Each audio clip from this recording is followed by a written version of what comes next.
Why are we here? Why do we work so hard, strive to impress others, only to face death one day? These big why questions arise in the minds of thousands, especially for those who aren't religious. Camus put it beautifully. Rising streetcar. 4 hours in the office or the factory, meal, streetcar, 4 hours of work, meal, sleep, and Monday, Tuesday, Wednesday, Thursday, Friday, and Saturday according to the same rhythm. This path is easily followed most of the time. But one day the why arises, and everything begins in that weariness tinged with amazement. Back in history, people were generally more religious, and that brought them a certain comfort. For them, one huge question was already answered, the question of existence. Religion gave people a sense of purpose in the name of God. Whether their lives were easy or hard, they held on to the hope of eventually meeting the Maker. But as modernity surged forward with Darwin's theory of evolution and other scientific discoveries, many began seeing religion as little more than a moral code handed down to justify existence. In the 19th century, Friedrich Nietzsche introduced a powerful figure known as the madman in the gay science. He famously declared, "God is dead, and we have killed him. We are the murderers." This wasn't meant to be taken literally. Nietzsche wasn't saying that a divine being had died. He was observing how Europe was experiencing a decline in its connection to God. At that time, science and alternative philosophies were taking over, especially replacing Christianity. While Nietzsche was an atheist, he believed that the decline of religion would eventually throw people's minds into chaos. Without religion, he argued, people would inevitably turn toward nihilism. Without a higher power or purpose, life's meaning falls apart, leaving us wondering, why are we even here? Why should we care what anyone thinks? This line of thought creates a void that can lead to depression and anxiety. And that void is exactly what nihilism represents. I've already made a detailed video on how nihilism has thrown society into chaos. You can find the link in the description. Camus' response to nihilism. If nihilism seemed like a dead end, Albert Camus introduced a whole new way of looking at life, absurdism. The idea is in the name, life is absurd. Camus used the Greek myth of Sisyphus to illustrate his philosophy of absurdism, which examines the clash between humans' deep desire to find meaning in life and the indifferent silence of the universe. In the myth, Sisyphus is condemned by the gods to push a boulder up a mountain, only for it to roll back down each time he reaches the top, a never-ending cycle of pointless struggle and futility. Camus reinterprets Sisyphus's punishment as a metaphor for the human condition. Life, he argues, is an ongoing struggle where people continuously search for purpose, fulfillment, and answers, yet these things often feel unattainable. This is what Camus defines as the absurd, the unresolvable contradiction between our need for meaning and the universe's lack of it. Instead of sinking into despair or nihilism in the face of this absurdity, Camus advocates for defiance and resilience. He suggests that we imagine Sisyphus happy, that despite recognizing the futility of his task, Sisyphus still finds worth in the struggle itself. For Camus, embracing the absurd means living fully in the present, acknowledging life's limitations, and discovering freedom by accepting that life lacks an ultimate purpose. Camus put this beautifully. Man stands face to face with the irrational. He feels within him his longing for happiness and for reason. The absurd is born of this confrontation between the human need and the unreasonable silence of the world. Albert Camus once said that he didn't believe in God, but he also didn't consider himself an atheist. He explained that even if there is a God, we would likely never be able to truly discover it. To him, this made the search unreasonable, and he argued that we should simply accept this and embrace the silence of the universe.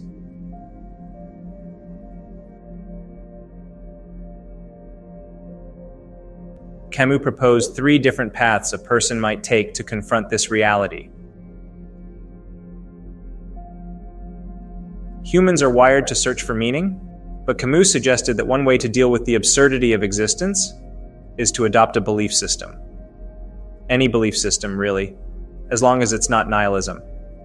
Pick a religion or ideology that resonates, whether it's Christianity, Islam, or some other philosophy, and just commit to it without over-questioning. Embrace it and stop analyzing it. Camus called this approach philosophical suicide, as it essentially means surrendering the pursuit of existential truth to avoid grappling with life's meaninglessness. Never ever do that. While life can feel unbearably harsh at times, it's a one-time experience. Suicide doesn't answer any of our fundamental questions, and for Camus, this path isn't a solution. Camus' preferred path was absurdism. This approach encourages us to discard the constant search for answers, reject established beliefs, and live with a few key phrases in mind. Who cares? Doesn't matter. Why worry about it? Why not? So what? According to Camus, keeping these in mind will make life a lot less tense. Absurdism accepts that our lives, with their repetitive routines and endless cycles, mimic Sisyphus' story, an existence that might seem monotonous or even depressing. Think about the daily 9-to-5 grind, where each day bleeds into the next. Camus saw Sisyphus' task as a reflection of how we live. But instead of despairing, he encouraged us to keep pushing forward, to break out of that monotony and try things we'd normally hold back from attempting. It's about living fully, experimenting, and taking risks. Lose your job? No big deal. Another opportunity will come. Try to think, who cares? Start that side project you've been putting off. Don't chase expensive things to impress others. Who cares if others might think it's a bit cheap? It's a life philosophy that says, why not? Why not try that new restaurant, go to that job interview, or attempt something completely unfamiliar? What's the worst that could happen? Camus believed that even if failure is inevitable, we should keep going, embracing life's absurdity and recognizing that in the end, we're all meant to stumble and start over again. Camus' absurdism teaches us to accept that there might not be a higher answer. Instead of despairing, we should live fully, defy our limitations, and find freedom in the journey itself. So what if you're earning less right now? So what if your dreams of building a business haven't come to life just yet? If the purpose of life is to create purpose, then every challenge becomes just another stepping stone.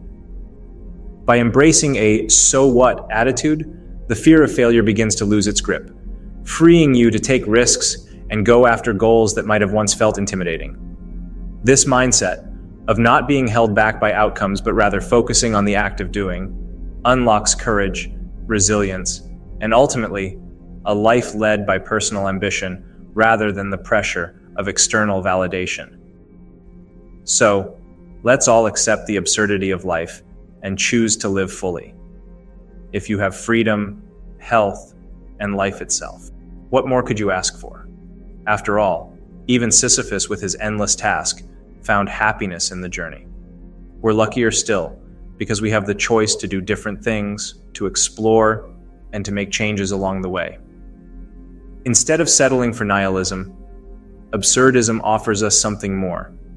As Camus put it, you will never be happy if you continue to search for what happiness consists of. You will never live if you are looking for the meaning of life. There are 3 core teachings about absurdism that Albert Camus offers. Embrace freedom. The only way to deal with an unfree world is to become so absolutely free that your very existence is an act of rebellion. You are not bound by the societal rules that everyone else follows without question. The herd mentality isn't for you. Friedrich Nietzsche also emphasized the importance of breaking free from the societal norms that have been ingrained over time. Absurdism is about liberating yourself from these chains and asking, why worry about it? It's about seeking your own meaning in life, rather than passively inheriting beliefs or norms, even if they stem from your family or culture. Life is yours to explore and define. The purpose of life is to find the meaning of life. Absurdism invites you to create this meaning on your own terms. Find meaning in chaos. The struggle itself towards the heights is enough to fill a man's heart. One must imagine Sisyphus happy. The world is chaotic, and each day it seems to become even more so.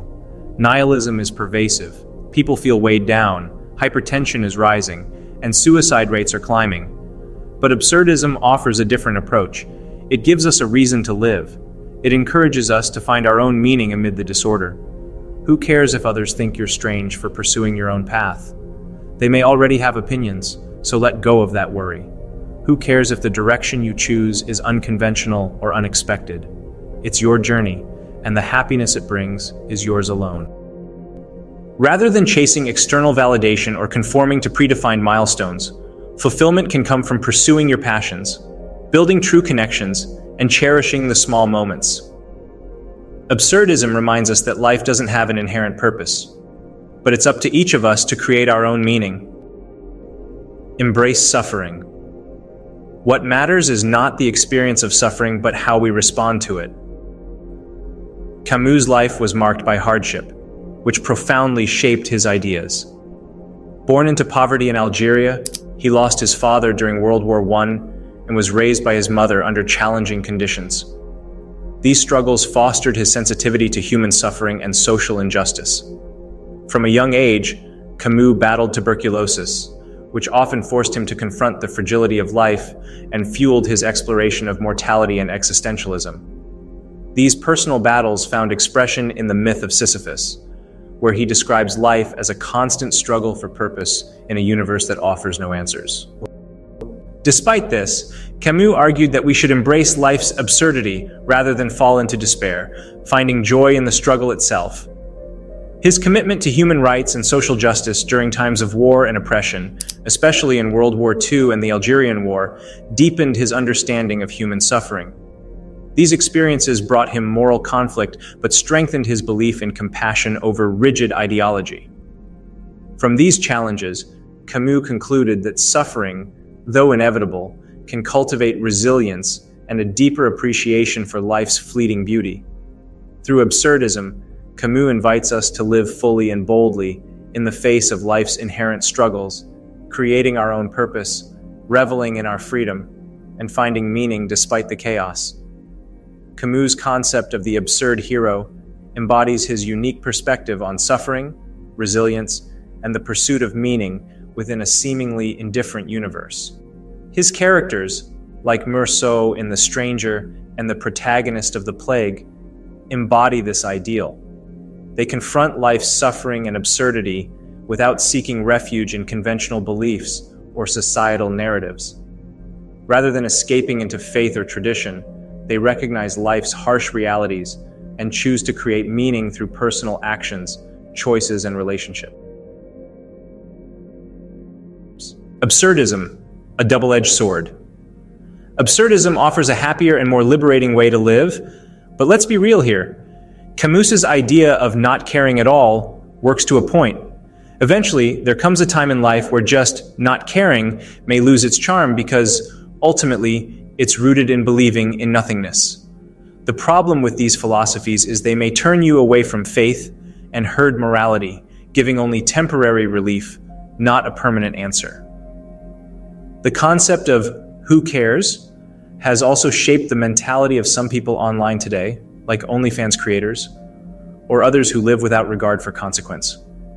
Humans are meant to believe in something. Who made us? How can life arise from nothing? Have we existed eternally? How can the universe stay silent on all these questions?